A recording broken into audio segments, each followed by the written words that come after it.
Olá, pessoal, bem-vindos ao AudioWay. Hoje nós vamos dar sequência no nosso bate-papo com a Dinara Souza, nossa super terapeuta ocupacional, fundadora da clínica Amazing Sense. Vamos falar sobre o transtorno de processamento sensorial no autismo e quais os tratamentos práticos para que a gente possa extrair o máximo de progresso dos nossos filhos. Eu sou a Rita Quester, mãe de 3 rapazes no espectro autista. Estou aqui com a minha companheira de jornada, a Roseli Pereira. Bem-vinda, Roseli. Olá, Rita, tudo bem? Muito bom estar aqui com vocês novamente. Falo aqui diretamente dos Estados Unidos. Sou mãe do Paulo Henrique, que tem 5 anos. Ele foi diagnosticado aos 3 com autismo moderado. Muito bom estar aqui com vocês. Bacana. E, pessoal, qual que é a nossa missão, Através da AudioWay, é ajudar mães a se tornarem mães especialistas, Através de dicas comprovadas cientificamente para que você possa turbinar o progresso dos seus filhos, Então, bem-vinda de volta, Dinara. Que prazer ter você aqui para a gente dar continuidade naquele bate-papo que foi maravilhoso. Eu tenho certeza que todas as mães e pais que nos acompanharam no outro bate-papo ficaram ansiosos por essa continuidade. Eu também, confesso que eu também fiquei muito ansiosa, como eu falei no último, falar desse tema, falar de transtorno de processamento sensorial, falar de autismo, é o meu interesse restrito. Então, eu fiquei muito ansiosa, fiquei muito feliz, porque deu caldo, rendeu bastante, e tem muita coisa para falar ainda. E vamos lá, eu sou Dinara Souza, terapeuta ocupacional, fundadora da clínica Making Sense, sou também coordenadora da terapia ocupacional no ambulatório de autismo da Universidade Federal, aqui de São Paulo. Sou filha, sou esposa, dentre outras coisas, e sou apaixonada pelo tema transtorno de processamento sensorial e autismo. E hoje eu estou aqui para continuar esse bate-papo e para tentar contribuir aí, gerando mais conhecimento para vocês, mães, Espero muito que vocês se tornem especialistas no filho de vocês. Que bacana. Que legal, que bacana, Dinara, muito bom ter você de volta aqui conosco, muito feliz, gratidão primeiramente aí por tudo que a Make Sense fez pelo Paulo Henrique, O Paulo Henrique se tratou com a equipe dela e ele atingiu, assim, resultados muito bacanas, então, muito obrigado, gratidão por estar aqui conosco novamente. E eu queria aproveitar, então, para a gente poder iniciar aqui o nosso bate-papo, de começar aqui com a primeira pergunta, para a gente entender, assim, se há diferença no tratamento, na parte de terapia ocupacional, de integração sensorial, quando a gente compara o Brasil e os Estados Unidos, na sua visão, há diferença dentro dessas duas terapias? Então, Roseli, tem uma diferença sim, tá? A integração sensorial nos Estados Unidos e aqui no Brasil. A integração sensorial, ela começou nos Estados Unidos, ela foi desenvolvida por uma terapeuta ocupacional chamada de Neris, na década de 60 e 70. Ela desenvolveu a teoria de integração sensorial, ela identificou sintomas, e com isso ela conseguiu classificar o transtorno de processamento sensorial, desenvolveu instrumentos de avaliação específico para o transtorno de processamento sensorial e também elaborou uma abordagem específica para tratar o transtorno de processamento sensorial. Tudo isso ela fez aí nos Estados Unidos, então, há muito tempo.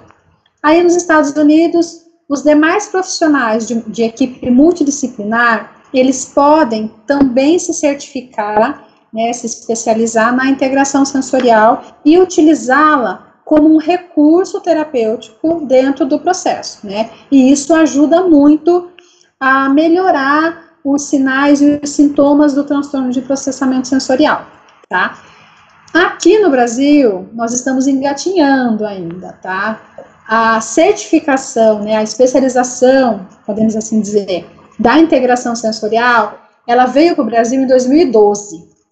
Então, os profissionais que queriam se especializar, que queriam se certificar, precisavam ir para fora do país, como eu fiz, para ter essa formação, e daí vinha para o Brasil e trabalhava. Então, aqui no Brasil, somente o terapeuta ocupacional pode fazer a certificação, fazer esse curso, tá? É só ele que pode fazer, né? Não é aberto para nenhuma outra especialidade. Então, aqui no Brasil, a gente pode dizer que somente o terapeuta ocupacional é o profissional capacitado, habilitado para trabalhar com transtornos de processamento sensorial, utilizando a integração sensorial. Então, isso é muito importante, porque o que a gente vê? A certificação, ela é extensa, são 4 módulos, é 1 ano, né, de estudos, fora os outros cursos que a gente faz por fora, envolvendo, né, como se fossem cursos complementares. Então, eu tenho visto e tenho me preocupado muito, porque às vezes eu vejo um fisioterapeuta, uma pedagoga, uma psicopedagoga vai lá e faz um curso introdutório da integração sensorial, e daí coloca balanço, coloca piscina de bolinha, coloca equipamentos no seu consultório e fala que está fazendo integração sensorial, tá? Isso está errado, tá? Charlatanismo, tá? Integração sensorial no Brasil somente com o terapeuta ocupacional. Perfeito. E Dinara, você comentou conosco, né, no nosso bate-papo anterior, que 96% dos autistas apresentam algum tipo de disfunção sensorial. Fala pra gente de forma resumida, quais são essas disfunções e como nós, pais, lidamos com isso? Tá.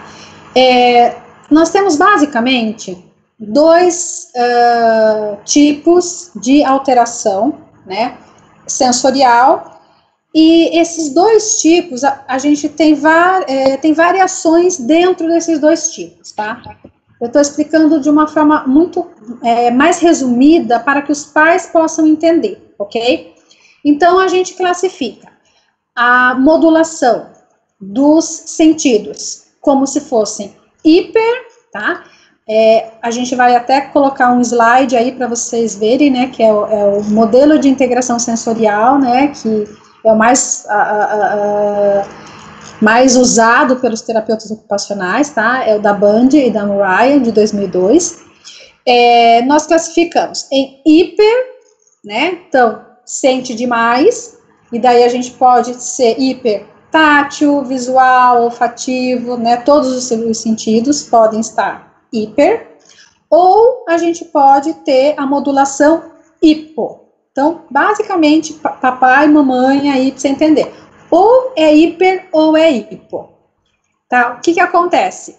Geralmente, as crianças que são hiper, elas serão crianças mais irritadas, mais reativas, né? São crianças que são mais evitativas, que evitam as experiências sensoriais, tá? São crianças que se desregulam com muita facilidade, então, assim, às vezes começa numa birra e daí vai para uma crise, sabe, assim, se descompensa completamente. Então, a gente vê esses sinais, né, muito mais evidentes nos comportamentos dessa criança, as crianças que são hiper, ok? Crianças que são hipo, o que a gente costuma ver, né? São crianças que costumam ter grandes dificuldades motoras, tá? São crianças que têm dispraxia, são crianças que têm distúrbios posturais, então está muito mais correlacionado a habilidades motoras, então, de motricidade fina, tá? Então, a gente pode classificar dessas 2 formas, tá? Agora, o que os pais, né, eu tô pensando aqui, o que os pais vão fazer, né, agora, com essa informação aí, né, 96%, muito provavelmente meu filho tem, né, o que eu vou fazer? Quem que eu vou procurar? Então, é muito difícil no autismo, a gente encontrar aquele autista que tem todos os sentidos na modulação hiper, tá? Ou todos os sentidos na modulação hipo. A gente vê muito misturado tudo isso, tá? Mas eu vou falar para vocês de abordagens, tá? Que se propõem a olhar minimamente, a cuidar e a tentar intervir na população que tem um perfil predominante sendo hiper, tá? Então, o que a gente vê? A gente vê o ABA, né, olhando para isso e tentando atuar de uma certa forma, né, nesses comportamentos aqui, nesses sintomas hiper. A gente vê o modelo DIR/Floor Time, né? Esse modelo é um modelo que se preocupa muito com a autorregulação, né? Ele tem como premissa a autorregulação da criança para depois trabalhar todo o resto. Então, antes da criança estar regulada, os terapeutas DIR/Floor Time, eles nem começam a trabalhar com a criança, né? Então, eles estudam muito essa questão de regulação, né? De processamento sensorial, mesmo não sendo da terapia ocupacional. Tem um treinamento auditivo, né, que geralmente são fonos que fazem, é um curso, é uma especialização. Eu não tenho muita informação, porque como a TEO não pode fazer, mas parece-me que é canadense, tá? Então tem alguma coisa aí nesse sentido. Terapia cognitivo-comportamental, o TCC, também olha um pouco para a autorregulação, tá, das crianças, mas eles usam mais manejos e funções mais cognitivas, eles não vão tanto no sensorial, tá, mas eles tentam. E a integração sensorial, né, que é a abordagem com maior evidência científica que pode tratar dessas questões relacionadas à hipersensibilidade. Daí nós vemos o outro lado, né, que é o hipo, aquele que eu falei que tem muito comprometimento motor, né, de movimento e tal. Quais são as abordagens que podem cuidar e ajudar a tratar essa criança com predomínio nesse perfil? Psicomotricidade, o TheraSuite, né, que a gente ouve falar, abordagens perceptomotoras relacionadas à aprendizagem motora também costuma ajudar bastante. E também o padrão ouro aí, a integração sensorial. Então a gente pode pensar assim, que a integração sensorial é a única que consegue dar conta do hiper e do hipo, tá? Então, né, e faz todo sentido, porque a integração sensorial, ela foi desenvolvida para tratar o transtorno de processamento sensorial. Então, ela é a mais abrangente, né? Então, ao invés de tratar só o hiper, ela tem condições de avaliar e dar conta desses dois, né? O que eu indico para as famílias? Eu acho que é procurar um profissional capacitado, habilitado, né? Para minimamente fazer uma avaliação, né, e entender o processamento sensorial do seu filho, ver o que dá para fazer, se é indicado a terapia, né, se tem condições de fazer terapia, faz a terapia, tá? Eu acho que, em primeiro lugar, procurar uma avaliação com um especialista bom, tá? Mas pode ser que eu não tenha dinheiro para pagar depois a terapia, né, como é que eu faço, né, enfim. A rede pública, né, de saúde aqui no Brasil, o que a gente vê de sistema público para atendimento a criança com autismo, são os CAPs, né, e tem alguns outros lugares, aí aqui em São Paulo também, tem terapeuta ocupacional, né, para ter terapeuta ocupacional. O terapeuta ocupacional é um profissional que precisa estar na equipe, né, não necessariamente um terapeuta ocupacional especialista em integração sensorial, mas aí é uma opinião particular, né, eu acho que se eu sou terapeuta ocupacional, por mais que eu não tenha a especialidade, mas se eu estou no serviço público atendendo a população com autismo, eu tenho que minimamente estudar processamento sensorial, procurar supervisão, né, com um terapeuta ocupacional mais experiente e tentar, de alguma forma, ajudar, né, as famílias em relação a essa questão, né, mas não dá para fugir da avaliação, infelizmente, porque senão a gente corre o risco de dar um tiro no pé, né, se você não sabe exatamente qual é o perfil sensorial, o que é hiper, o que é hipo, como é que você vai agir? Então, é uma avaliação, Rita. Perfeito. E Dinara, aproveitando, né, eu entendi, ficou muito claro a importância de procurar um profissional, né, para fazer essa avaliação bem específica dos nossos filhos. Mas o que você poderia dar de dicas, então, pelo menos para nós pais, principalmente nesse Covid, né, nessa quarentena, o que a gente poderia fazer para ajudar nesse processo, né, sensorial da criança? O que é possível? Tem a terapia de integração sensorial, alguns autores, né, depois do desenvolvimento da teoria tal e da abordagem, a gente teve aí vários pesquisadores, né, que seguiram a linha, né, da teoria da integração sensorial e foi meio que mesclando e foi meio que criando estratégias a partir disso, ok?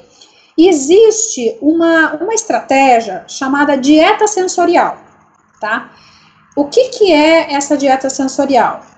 Ela é como se fosse um programa, né, com atividades sensoriais, com brincadeiras sensoriais, onde a família vai aplicar essas brincadeiras, né, e essas brincadeiras precisam ter estímulos sensoriais regulatórios, né, isso é muito individualizado, né, preparado de criança para criança, né, então, por exemplo, a dieta sensorial do seu filho, Roseli, certamente não cabe para o filho da Rita, né, é elaborado especificamente para a criança.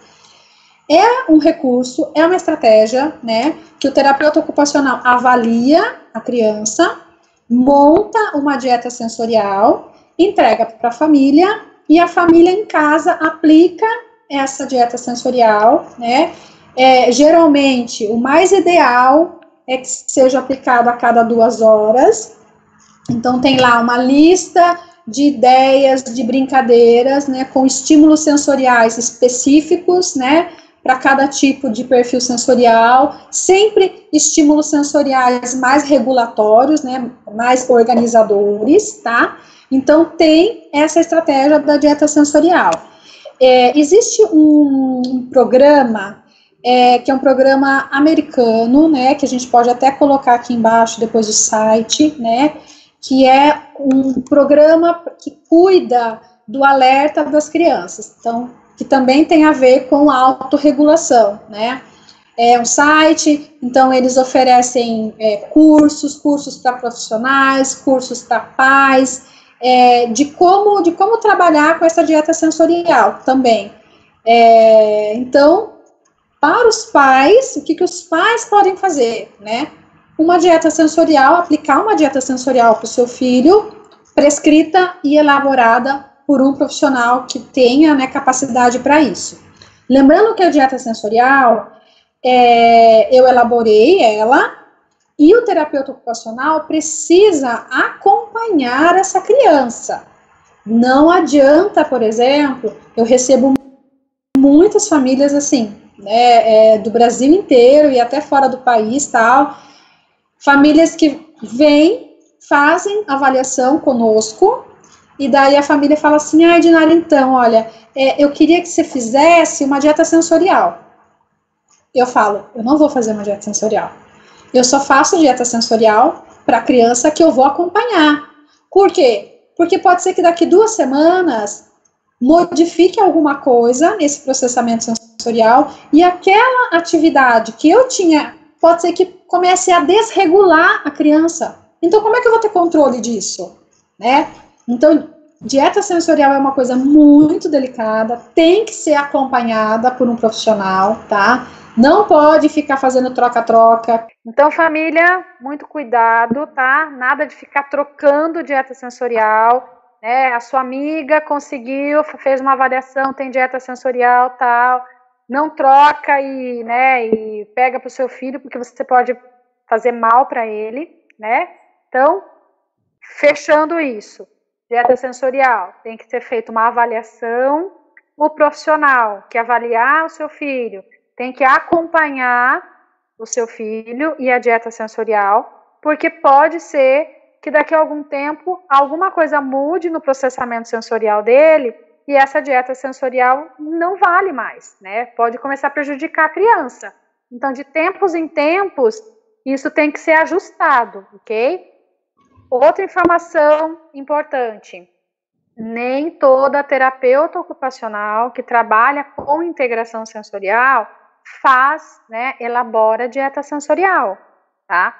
Tem terapeuta que não trabalha com isso, não gosta, dá muito trabalho, não faz, tal, prefere fazer o atendimento clínico e passar algumas orientações para a família ali na hora, tal, mas realmente não faz, não estrutura uma dieta sensorial. Aí é de terapeuta para terapeuta. E também, nem toda criança precisa de dieta sensorial, tá?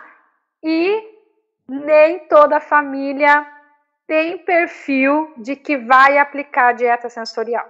Eu já fiz muita dieta sensorial, que eu entreguei para a família não aplicou, né? Quer dizer, não mudou em nada, né? Então, assim, principalmente aquelas crianças que faz terapia, que faz, por exemplo, 4 horas de aba, sabe assim, 3 horas, de manhã tá na escola e à tarde faz 3 horas de aba. A dieta sensorial, se ela é para ser aplicada a cada 2 horas, você concorda comigo que vai pegar um pedaço da escola, né? A escola resolve que não quer fazer. Daí à tarde, na hora da terapia do ABA, o ABA também não respeita o horário da dieta sensorial e não aplica, né? Eu costumo dizer, dieta sensorial é 50% terapeuta ocupacional e os outros 50% é família e equipe. Se as pessoas não aplicam, né, se não fazem aquilo que tem que ser feito, não vai adiantar de nada, né? Então, assim, é por isso que tem muito terapeuta ocupacional que nem faz, entendeu? Que preferem nem trabalhar com isso porque conhece a família e vê o perfil da família, entendeu? Que não vai aderir, né? Porque para e pensa, né? Você tem que parar a sua vida a cada 2 horas, ir lá e dedicar 15, 20, até 30 minutos com o seu filho fazendo atividades que vão organizá-lo, né? Então, nem todo mundo consegue isso. Então, acho que de dieta sensorial, a definição, né, para que serve é mais ou menos isso, tá? As atividades, né, de uma dieta sensorial, que eu posso dar, assim, vamos pensar numa coisa mais geral, tá? Mais global, atividades que quase toda dieta sensorial tem, né? Precisa ter. Então, brincadeiras, atividades com muita propriocepção. O que significa isso? Onde a criança precisa fazer força, precisa empurrar, precisa puxar, né, escalar, entendeu? Então tem que fazer força com o corpo, né? Movimentos contra a gravidade, então erguer alguma coisa, né? Então, estímulo proprioceptivo, intenso e ativo. A criança precisa executar. Uma dica que eu dou para a família é o seguinte: joga no Google lá brincadeiras proprioceptivas, atividades proprioceptivas e clica em imagens. Daí vai aparecer um monte de ideias de brincadeiras que você pode fazer que vai enriquecer, né, com propriocepção o cérebro do seu filho. Então, a propriocepção é uma atividade que organiza, que regula bastante, tá? Uma outra atividade que também regula bastante, atividades orais. Então, assoprar, sugar. Eu até fiz um vídeo do meu canal só falando especificamente sobre a estimulação oral, a atividade oral, tá? Então, isso também ajuda bastante. Atividade vestibular, de balanço, né? Se for um balanço lento, para frente e para trás, devagar, então uma rede, ou se você tiver a oportunidade de colocar um balanço na sua casa, isso também costuma regular e ajudar. Atividades táteis, que envolve o tato profundo, então fazer aquela massagem, mas aquela massagem pressionando, entendeu? Pressionando o corpo da criança. Não adianta fazer com a pontinha do dedo, cosquinha não. Cosquinha aumenta, né, desregula mais a criança. Tem que ser tato profundo, né? Então, pressão. Você pode usar aquela bola de pilates, sabe? Coloca a criança deitada, de barriga para baixo, e vai com a bola por cima, passando nas costas da criança. Então, tato profundo, né? Sons, som ambiente, música clássica mais baixo, né? Então, é um estímulo sonoro que organiza, ao contrário de botar lá um samba, um carnaval, né? Uma música eletrônica que só vai agitar a criança, tá?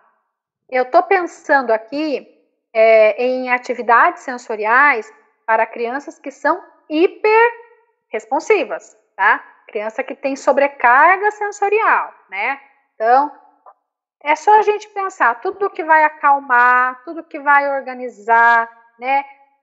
Olhe para você, mãe, olhe para você, pai, né? Se perceba no ambiente, veja o que te acalma, o que te relaxa, né? E teste isso com o seu filho também. No caso da criança que é hipo, né? Que a gente quer dar uma dieta sensorial, não para acalmar, a gente quer ligar a criança, a gente quer acender a criança, né, para ela ficar mais ativa. Aí, tudo isso que eu falei, você faz o contrário, entendeu? Então, por exemplo, o balanço, ao invés de ser um balanço devagar e para frente e para trás, você balança rápido, você gira o balanço em torno do próprio eixo. O tato, faz cosquinha, ao invés de dar o tato profundo, entendeu? Uma música, bota música eletrônica, ao invés de colocar uma música clássica, tá? Então, tudo isso é pro hipo, para agitar, para levantar, para acordar, né? Para elevar o nível de alerta dessa criança. Cuidado, papai e mamãe, tá? Com sinais fisiológicos, tá? O que é isso? O que são os sinais, né, fisiológicos?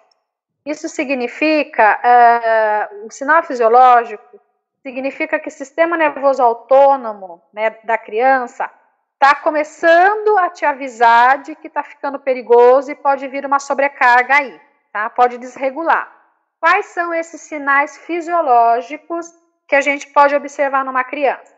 Então, por exemplo, criança que a pupila dilata, tá? Criança que começa a suar. Às vezes a criança começa a fazer uns movimentos de boca, começa a lamber assim, sabe? A boca. Às vezes a criança começa a produzir alguns sons, a criança começa a tremer. Então, isso são sinais fisiológicos, né? Significa que tem que parar, para o que você está fazendo, para tudo, né? Para e liga para a terapeuta, né? Tipo, olha, a dieta que você prescreveu, na verdade, tem alguma coisa errada, porque tem sinal fisiológico aparecendo, tá? Por exemplo, eu já vi criança começar a tossir, sabe assim? Dando sinal, é um sinal fisiológico de que está desregulando. Criança que começa a salivar, então às vezes, né, você começa a trabalhar com textura com a criança, e a criança é hipersensível tátil, e daí você começa a trabalhar com textura tal, a criança começa a salivar, né, começa a ter náusea, né, reflexo de vômito, tudo isso é sinal fisiológico de que para tudo, entendeu? Entra em contato com a terapeuta, olha, isso, eu percebi que a criança demonstrou sinais fisiológicos de que ela está se desregulando. O que eu faço? Tem que substituir, né? Uma dieta sensorial, a gente sempre testa ela primeiro, entendeu? Então, assim, não é simplesmente avaliar e já prescrever a dieta sensorial. Você avalia, daí o terapeuta testa vários estímulos durante a terapia, para daí ele ter condições de elaborar uma dieta sensorial, tá? Nesse período, pandemia, isolamento, todo isso, né, todo esse cenário que a gente está vivendo, né, a minha experiência, tá? Eu acho que estamos num momento de muita tentativa e erro, né? A gente não tem nenhum protocolo, entendeu? Por mais que a gente fale, estamos trabalhando, né, com protocolos baseados em situações de guerra, situações de grandes catástrofes. Não, não é a mesma coisa. Não é a mesma coisa, entendeu? Eu conversei com uma analista do comportamento a respeito de um caso que nós temos em comum e que o menino está muito desregulado. E daí a gente estava conversando e tal, e daí eu falei para ela assim, viu, né? E como que você está vendo tudo isso, né? Como que vocês estão fazendo, né? Porque é uma situação que a gente nunca viveu, então, né? Está funcionando, né? Como que está sendo? Ela virou para mim e falou assim, não, eu estou aplicando os mesmos manejos, né? Do mesmo jeito e está tudo ok. E tá dando certo. Eu fiquei pensando, falei assim, gente, como assim? Como que você vai aplicar? Como que você vai fazer? Como que você vai agir numa situação de crise onde não é só a criança que está desregulada? É a família, é o irmão, é a empregada que não está indo, né? É a mãe que trabalha home office. Então, assim, é um caos. Então, gente, eu acho que tem muita gente fazendo pesquisa nesse momento, né? Porque eu acho que nós estamos vivendo um grande estudo, né? Diante desse momento, né? Tá todo mundo pesquisando, estudando, indo atrás. Mas eu sou muito humilde, entendeu? E genuína em falar que muitos casos, principalmente os casos que eu não estou atendendo, né? Das crianças que eu atendia antes, mas que a família não quis voltar para atendimento e que eu estou basicamente trabalhando em cima de dieta sensorial, tá? É muita tentativa e erro, tá? Então, eu monto a dieta sensorial e falo, família, quem vai ter que testar são vocês. Porque se tivesse aqui comigo, eu testaria. Mas então, eu passo a bola para vocês. Testem, filmem e a gente conversa, a gente vê o que vai ajustar. Tá bom? Mas tem sido muito difícil, viu, Roseli? Eu tenho visto assim, tenho feito todo o script e sei que a família, até mesmo pelo desespero, né, a família tá fazendo, tá seguindo, mas às vezes as crianças não estão dando conta, né, por conta de tudo que está acontecendo, de se regular do jeito que a gente esperava, né, que ela se regulasse. Perfeito. E Dinara, o que você pode falar para a gente da interocepção? Como funciona essa parte? E aproveitando, né? Existe correlação com relação a cérebro e intestino? Então, a interocepção, se a gente for pensar, é aquilo que eu expliquei, né? Naquele outro dia que nós conversamos, é um sentido, né? Ele está muito ligado aos órgãos viscerais, né? A tudo que está interno dentro da gente, né? O sistema interoceptivo, ele não recebe informação do meio, né? Do que está fora da gente, ele recebe informação do que está dentro da gente e manda para o cérebro. Então, assim, tudo que é visceral, então, questões gastrointestinais, tudo isso está muito interligado com interocepção. A gente encontra correlação de interocepção impactando na regulação do sono de crianças, alguns estudos, né, estabelecendo essa correlação. A gente vê, sabe, aquela sensação de fome, né, sensação de sede, né, que a gente tem, que a gente percebe, é a interocepção que conta pra gente que a gente está com fome, né? Então, às vezes a criança tem aí dificuldades de alimentação por conta dessa interocepção, tem correlação também. Uma coisa interessante, a criança que tem dificuldade para desfraldar, né? A criança que não percebe que está com vontade de fazer xixi, que está com vontade de fazer cocô, né? Que demora muito para perceber, né? Para dar os sinais de que está percebendo essa vontade. Isso também tem correlação com interocepção. Então, a interocepção, como se trata, né, de algo muito interno, de órgãos viscerais, a gente precisa da ajuda de um especialista, de um médico mesmo, tá? Um pediatra, enfim. A especialidade que for, mas esse médico precisa ter um olhar muito holístico, tá? Ele precisa entender muito, sim, dessa conexão cérebro-intestino, né, que a gente tem visto aí muita evidência científica, né, estabelecendo essa correlação, né, então tem muita gente estudando as alergias. Por exemplo, quando eu faço anamnese com as minhas famílias, eu pergunto a respeito das alergias, né, seja alergia respiratória, alergia alimentar, né, eu tenho muita criança minha que faz acompanhamento com uma médica muito conhecida aqui em São Paulo, que a gente tem uma parceria bem bacana, Simone Pires, que trata muito disso, então trabalha com suplemento, enfim. Eu acho que essa questão da interocepção, ela precisa ser vista não só pelo terapeuta ocupacional, ela precisa ser olhada, tratada, né, também em forma de parceria. Eu acho muito válido ter um especialista cuidando disso, olhando para isso, sim, tá? Porque sim, isso é incrível, gente, mas assim, às vezes você tira determinadas substâncias e você vê criança parar de fazer estereotipia. Assim como você entra com determinadas substâncias e a criança aumenta a estereotipia, tá?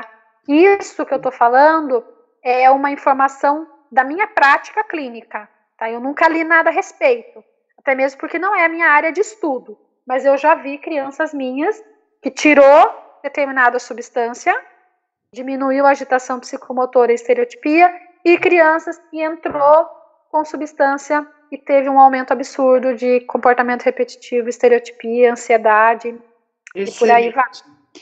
Deixa eu aproveitar o gancho, Dinara, né? Também já ouvi falar da doutora Simone Pires, e super recomendo, que eu tenho uma amiga, né, que mora aqui nos Estados Unidos, que tratou o filho dela com a doutora Simone, lá no Brasil, e ela teve excelentes resultados, né? Então, vale a pena aí pesquisar os vídeos dela no YouTube, ela também tem bastante material, onde ela explica toda essa parte. E eu queria aproveitar o gancho também e convidar você, né, para se inscrever aqui no nosso canal, porque tem uma excelente notícia, né, aproveitando que a Dinara está falando sobre isso, que nós vamos entrevistar na nossa próxima live o Dr. Jerry Kartzainen. Ele é um doutor aqui dos Estados Unidos, americano, ele é referência, tá, no tema do autismo, vem bem de encontro com tudo isso que você está falando, Dinara, da questão das alergias, das infecções, a questão do intestino, quanto isso afeta no autismo. Entanto que ele é tão renomado aqui que o livro dele, por exemplo, ele tem um livro que é Curando e Prevenindo o Autismo. Ele é considerado best-seller, né, pela New York Times. Então, é um guru, um cara excelente que nós vamos estar entrevistando aí na próxima live. Então, se inscreva para você não perder aí esse bate-papo que vai ser muito esclarecedor sobre esse tema. Bacana. Legal, eu com certeza vou assistir. Que bacana. Bom, continuando aqui então, Dinara, o que você pode dar de dica para a gente com relação à rotina do sono? Né? O que você indicaria aí para a gente conseguir ter essa regulagem na questão do sono? Olha, o sono é o que a gente mais tem visto, né, de evidência científica, até saindo um pouco da integração sensorial, tá? Porque eu sou uma terapeuta ocupacional meio subversiva, entendeu? Eu estudo, eu vou atrás, o que eu acho que funciona, eu tento com a minha criança. Eu não sou aquela TO que fica rígida, sabe? Fechada dentro da caixa, só integração sensorial. Não. Eu acho que no autismo você tem que tentar de tudo. Então, uma das coisas que a gente mais tem ouvido falar é a questão dessa organização mesmo, né, da questão do sono, né, da criança, então, todo o ritual, né, de botar para dormir, tá, os horários certos, que a gente fala de higiene do sono, né, a gente tem usado, inclusive vou aproveitar aqui para convidar, que agora em setembro, eu vou participar de um curso, tá? Específico de sono no autismo, tá? Eu vou falar da parte sensorial, tem uma psiquiatra, na verdade são vários profissionais que vão falar dessas alterações de sono e eu fui convidada para falar da parte sensorial, né, envolvendo o sono. Então a gente vê sim também uma correlação especificamente com crianças que têm um perfil hiperresponsivo, tá? Então, são crianças que, por exemplo, o tecido do lençol incomoda, o tecido da coberta incomoda, tá? São crianças que têm dificuldade para induzir o sono, tá? O que a gente costuma fazer, né? Eu gosto já de, quando eu prescrevo a dieta sensorial, eu já coloco algumas coisinhas ali, alguns elementos, pensando para esse momento do ritual de sono, tá? Então, assim, 0 eletrônico, tá? 2 horas antes de dormir, 0 eletrônico, né? Porque tela hiperestimula, né? E isso fica mais difícil para induzir sono, ok? Coberta. Se a criança é defensiva tátil, eu dou preferência para edredom do que cobertor com pelo. Sabe aquele cobertor peludo? Tem cobertor peludo e dou preferência para edredons, né? E preferencialmente se ele for um pouco pesado, né? Porque o peso, ele ativa o tato profundo, que ajuda a acalmar, ok? O ambiente, né, tá escuro, sem aqueles, sabe aquelas luminárias que fica tipo rodando, fica piscando? Às vezes, as crianças gostam muito dessa luminária, mas dependendo do perfil sensorial da criança, essa luminária vai desregular a criança, porque vai hiperestimular visual. Então tem que tomar cuidado com isso. Para algumas crianças funciona como sendo reguladora, né, diminuindo o alerta, mas para outras crianças estimula e a criança não consegue dormir. E uma ótima e excelente massagem, né, com bastante tato profundo, né, bastante pressão em todo o corpo, começa no pezinho, na perninha, nos braços, na mão, região de cabeça, então sempre com pressão, entendeu? Uma boa massagem e tenta botar para dormir. E vamos ver o que é possível. Tem um... Mas isso eu não aconselho sem fazer uma avaliação, entendeu? Tem um lençol que ele é de um tecido de lycra. É um lençol que envolve, que você coloca ele no colchão, entendeu? Parece um saco. Sim. Você encaixa ele no colchão e daí a criança fica deitada e aquele lençol fica sobre ela e o lençol, por ser de lycra, ele dá uma certa pressão na criança. Eu já tive criança que depois que a mãe colocou esse lençol, ela falou que, nossa, Dinara, como é que eu não descobri esse lençol quando ele nasceu? Porque depois que eu botei o lençol, ele dormiu. Porque tem criança que se mexe muito à noite, né, Dinara? Chuta, acorda no pé da cama, é uma loucura. Então, eu imagino que isso realmente possa fazer uma grande diferença. Mas tem que tomar muito cuidado, porque às vezes tem criança que não tolera a temperatura da lycra, porque a lycra ela é um pouco mais geladinha, né? Sim. Então tem criança que se incomoda com essa temperatura e não tolera, e tem crianças que pelo perfil tátil dela, ela não aceita aquele lençol. Então realmente não funciona.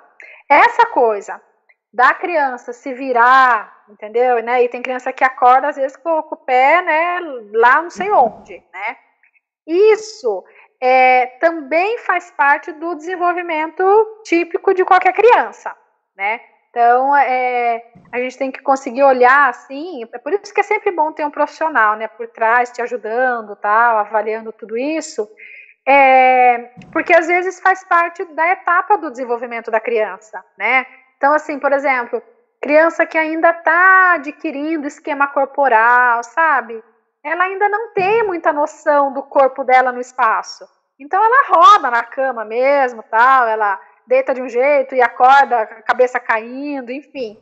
Então, é mais a hora que você consegue desenvolver, né, todo o esquema corporal, a imagem corporal da criança, a noção espacial dela, tal, que isso vai desenvolvendo e vai melhorando, ela vai conseguindo ficar ali, né, na cama. E também tem as crianças, né, que correm para a cama dos pais, né? Eu tenho uma criança que nessa pandemia, tal, ela ficou tão desregulada, que ela precisava dormir no meio dos pais, com os braços, com os braços embaixo do corpo dos pais. Porque ela precisava da compressão, ela precisava da pressão no braço dela para ela conseguir se regular, induzir, pegar no sono, né? Daí, o que eu fiz, né? Eu falei, não, então vamos entrar com uma massagem com muito tato profundo, né? Para ela pegar no sono, e daí, se ela acordar e vir para a cama, você levanta, leva para a cama dela e faz de novo a massagem, né? E a mãe falou que funcionou.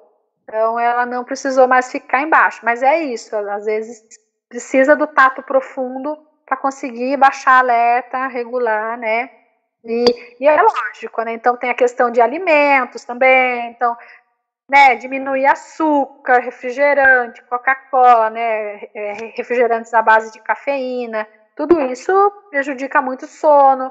Se a criança faz um soninho, se a criança ainda faz aquele soninho, né, da tarde, depois das 4 horas não é mais hora de dormir. Se você dorme das 4 em diante, minha amiga, danou-se o sono da noite, atrapalha muito, tá? Então, se tiver que dormir, até as 3h30, 4 horas no máximo. Dinara, deixa eu aproveitar, né, e fazer uma pergunta que eu fiquei na dúvida. Você comentou que às vezes as famílias não aplicam a dieta sensorial, que não tem o tempo adequado para isso, que o ideal é cada 2 horas. Mas, por exemplo, se a família não tem todo esse tempo, mas ela aplica, vamos supor, 15 minutos, pega 1 hora por dia e aplica 15 minutos de manhã, mais 20 à tarde, mais 25, enfim, para dar 1 hora ao longo do dia. Você acha que isso ajuda de alguma maneira? Ou não vai ter efeito? Olha, ajuda. Eu acho que sempre ajuda, tá? Mas, o que acontece? Se a família... eu sou muito sincera com as famílias e eu quase sempre também consigo, né, que as famílias sejam sinceras comigo. Se a família fala para mim assim, Dinara, olha, não dá. Inviável, não consigo... O que eu consigo é isso daqui, tá bom? Tipo assim, 1 hora, 15 minutos de manhã, 15 minutos em algum momento da tarde e à noite. É isso que eu consigo fazer. Eu falo para ela, faça. Só que a dieta sensorial que eu prescrevi, né, de minha responsabilidade é 50% dela, os outros 50% é com você. Se você não dá conta de fazer os seus 50%, não tem como eu garantir 100% de regulação, ou 90% de regulação, né? Então, assim, pode ser que ajude, mas pode ser que não resolva de nada. Então, assim, eu me isento dessa responsabilidade, né? Porque aquele negócio, né? Criança desregulada, é sempre a culpa do terapeuta ocupacional, né? E querendo ou não, né, vocês são empresárias e vocês sabem disso melhor do que eu, a gente precisa preservar a nossa reputação, né, o nosso nome. Então é muito complicado, entendeu? Você faz, a família não aplica, ou aplica de uma forma enviesada, né, não tem o resultado, nossa, mas que terapeuta é essa, né, que não consegue nem regular uma criança? Então, a gente precisa ser sincero e ter essa troca. Ô, Dinara, você sabe que eu tenho uma dúvida, né? Queria que você me ajudasse. Horário para terapia, tem horário melhor? Ou isso vai de criança para criança, né? Tem alguma questão orgânica relacionada? Tem sim. Eu acho que, em primeiro lugar, a gente precisa entender que que a gente pode pensar em 2 perfis de indivíduos, de pessoas, né? Que são as pessoas noturnas e são as pessoas diurnas, né? As pessoas que são noturnas, né? No caso, o meu marido, eu falo para ele que ele é um felino, né? Porque ele tem hábitos noturnos, né? Porque o meu marido super trabalha, ele faz um monte de coisa à noite, entendeu? Para ele, o melhor horário para trabalhar, para fazer coisas é à noite. 2, 3 horas da manhã, ele está no pique total, fazendo um monte de coisa, né? Eu sou uma pessoa diurna. Eu acordo, entendeu? Se tiver que acordar 5 horas da manhã, eu acordo, super de bom humor, tá? Fico super bem. 8, 9, 10 horas da noite, eu já tô no meu limite, sabe? Assim, eu já começo a querer ir pro sono, já começo a ficar de mau humor, já começo a me desregular. Então, existe essa diferença de pessoa para pessoa, ok? Essa questão do horário da terapia, a gente tem que entender, né? Primeiro, o funcionamento da criança. Se é uma criança que tem um predomínio mais, né, para hábitos noturnos ou para hábitos diurnos. Começa por aí. Existe, sim, os picos de produção de serotonina no nosso organismo. E na hora desses picos de produção de serotonina, é interessante que você entre com atividades mais dirigidas, com atividades mais cognitivas, né? Então, daí, por exemplo, é hora de fazer programa de aba, por exemplo, né? E quando a serotonina está lá embaixo, né, o interessante é que você entre com uma atividade física, né, com alguma terapia mais motora, para daí ajudar a subir o nível de serotonina, porque a atividade física ajuda muito essa bioquímica do cérebro, né? Então vai depender de criança para criança, mas é muito legal também ter um médico, né, um especialista que possa fazer exames, né, e que possa identificar melhor isso, né. Eu tenho crianças que funcionam muito bem com atividades dirigidas, né, cognitivas na parte da manhã, por volta das 9, 10 horas, né, que a gente sabe que é um pico de produção de serotonina. Tenho criança que depois do almoço você derrubou a criança, não dá para fazer nada, terapia nenhuma, mas a criança não dorme, mas ela fica num estado meio letárgico, assim, entendeu? Ela só vai começar a subir um pouco o alerta dela mais pro meio da, né, do meio da tarde, assim, pro final da tarde. Mas tem sim essa influência orgânica, né, que a gente pode pensar de bioquímica do cérebro, influenciando, né, o nível atencional aí da criança para fazer terapia. E eu acho que o médico é um excelente especialista que possa examinar e avaliar isso. Excelente, muito bom. É uma pena que nós estamos aqui já chegando ao finalzinho, né, do nosso bate-papo. Ai, Dinara, é sempre uma delícia, né, estar conversando contigo. É tanto conhecimento, é tanta coisa que a gente aprende, e a gente se sente tão bem, sabe? A gente fala, não, tem esperança, tem jeito para os nossos filhos. Então é muito bom aprender contigo. Você, para nós, é uma grande mestre, né, nesse assunto da terapia ocupacional, da integração sensorial. Então, fantástico. Muito obrigada. Queria agradecer também a Rita, né, pela participação aí. A Rita, minha parceira de viagem, né, companheiríssima, sempre nos ajudando com essa iniciativa sobre o autismo, né, e um super mesmo agradecimento de coração, né, especial para você, Dinara, por abraçar essa causa conosco. Obrigada por ajudar a transformar a vida, né, dos nossos filhos, das nossas crianças, para eles realmente serem mais funcionais, terem mais autonomia e conseguir tocar a vida, né? Que nós não estamos aqui para sempre, né? Então, as mamães precisamos correr forte. Eu acho que todas essas dicas que você deu vai ajudar muito a abrir a cabeça das mamães, das famílias. Então, agora é conosco, tá no nosso colo aqui, né, com as mamães, de colocar em prática tudo aí que você passou de dicas, né? Dicas preciosas que a gente vai revisar aqui, fazer a lição de casa e aplicar de imediato. E, né, para vocês que estão nos assistindo, não esqueçam, né, de se inscrever no canal. Eu comentei rapidamente sobre a próxima live com o Dr. Jerry Cardzine, né, o nosso médico aí aqui dos Estados Unidos, americano. Ele é excelente, tem muitas mamães brasileiras que também tratam seus filhos aqui. O bacana é que ele tem um filho com autismo também. Então, isso é muito legal, porque ele entende bastante também disso por ser pai, né? Então, não perca, né, o nosso próximo bate-papo. Se inscreva aí, dá um like se você gostou desse vídeo e vemos vocês na próxima live. Muito obrigada, um abraço. Obrigada. Gratidão, Dinara. Imagina. Tchau, obrigada pela oportunidade. Tchau, tchau. Tchau, tchau.